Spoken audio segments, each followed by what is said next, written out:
My dead grandpa just unfriended me on Facebook. My grandpa has been dead for about 10 years, but before he died, he made a Facebook account. I never unfriended him because it felt like I still had a connection with him as long as I could go back and read our old conversations. Well, a few weeks ago, I noticed my friend's count had gone down by 2. I never had many Facebook friends, so I knew it had to be 2 of my close friends or relatives who unfriended me. Eventually, I realized it had to be Grandpa and Grandma. I thought maybe Facebook had closed Grandpa's account because he had been dead for so long, but that didn't explain Grandma. Also, I could still find both of them by searching for their names. I don't know why, but I tried adding both of them again. Almost immediately, the option to add Grandpa returned, so I know my request was ignored. The request to add Grandma remained pending for a few hours, but eventually that one was ignored too. All this is a little besides the point and more detailed than you probably care about. But I need to tell someone, because it's all still really strange to me, and I wanted to tell the whole story. My grandmother is still alive. I don't visit her as often as I should, maybe a few times a year. She's not very tech-savvy, but she's on Facebook once or twice a month. And after a few hours of painstakingly guiding her through online banking, she's even managed to start paying her bills online. But other than that, Facebook is about the most complicated computer thing she can handle. I asked my mother, and she checked her own account. She had been unfriended as well. She about had a small meltdown when she called Grandma and she didn't pick up. I live pretty close to my mother, so she came and picked me up and we drove to Grandmother's house. It's only an hour away. Really, there is no excuse for visiting her as seldom as we do. Grandma was home and she was happy to see us. When my mother demanded to know why she hadn't picked up the phone, she said she had been to Grandpa's grave. She didn't seem to think Mother had any reason to be upset, but she invited us in and asked if we wanted to stay for dinner or coffee. We decided to remain for a few hours. As I said, we really should have visited her more often. And every time we visit, it's clear Grandma likes having us. We feel guilty about it when we're there for once, but life moves pretty quickly, and there's always something else we need to do. My grandma has an old piano. I'm not very musically inclined, but it's very nostalgic for me to hear Mother and Grandma play on that piano, which they did, as they always do when we visit. It felt good. It felt normal. So I told myself she had probably just had an old person moment and logged into Grandpa's account for some reason. But I was still curious, so I decided to visit her. I did ask her during dinner. She looked embarrassed, but she said she just did not feel like using Facebook anymore, so she had tried to close her account.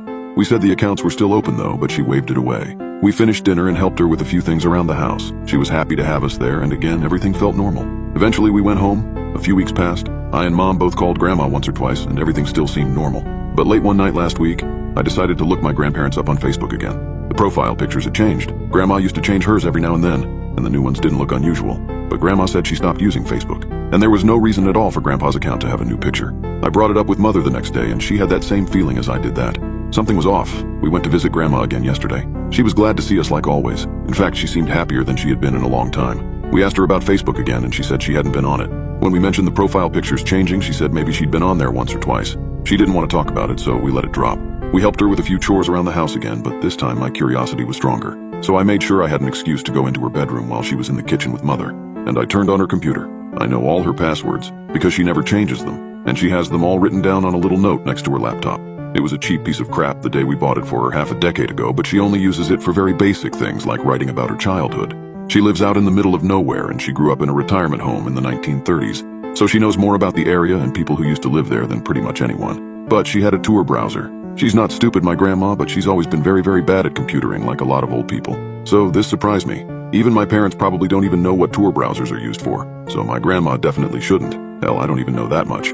Only time I ever used one was when I was looking into the dark net back in the day, and that was a very brief and shallow visit. I clicked on Tor, and it opened up to a normal search engine. No bookmarks, no browsing history, nothing. Considering she was in the habit of writing all her account names and passwords down on post-it notes and leaving them by the computer, I figured she probably didn't use Tor.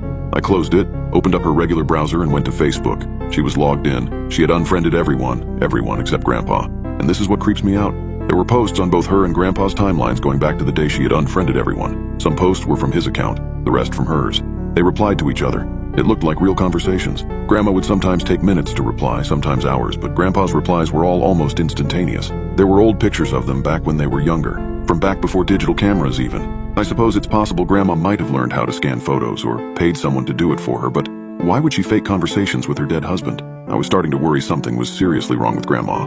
I took a few photos of the screen with my phone, then I went out into the kitchen. I joined the conversation for a little bit, then whispered to Mom and told her to go into the bedroom while I talked to Grandma. I kept her busy for around 20 minutes until Mom came back. She looked a little pale, so she must have found the whole thing as creepy as I did. But now what? We didn't know what to do. I sneaked back to Grandma's bedroom with the intention to turn her laptop off before she noticed we turned it on at all. But then I saw there was a new message waiting for her, for my grandpa. I opened the chat window and it read, "Have Angie and Charlie already left?" My mother's name is Angela, so Angie isn't that strange as a nickname, but nobody calls me Charlie except my grandparents. Charles is my middle name, and most people don't even know I have one. So I was a little bit disturbed that someone was calling me that when talking to my grandmother using her dead husband's account. I took a photo of that as well, then closed the browser and turned her laptop off. My mother and I said our goodbyes and left. Everything about my grandma's behavior seemed normal, and she was sad to see us go like always, but I know for a fact that it couldn't be her who had written that message, since she had been in the kitchen the whole time. This happened yesterday, and I have no idea what's going on. It feels wrong. I mean, I know something is clearly off, but I have no idea what it could be. How do I even look into this more? Do we just confront Grandma about this?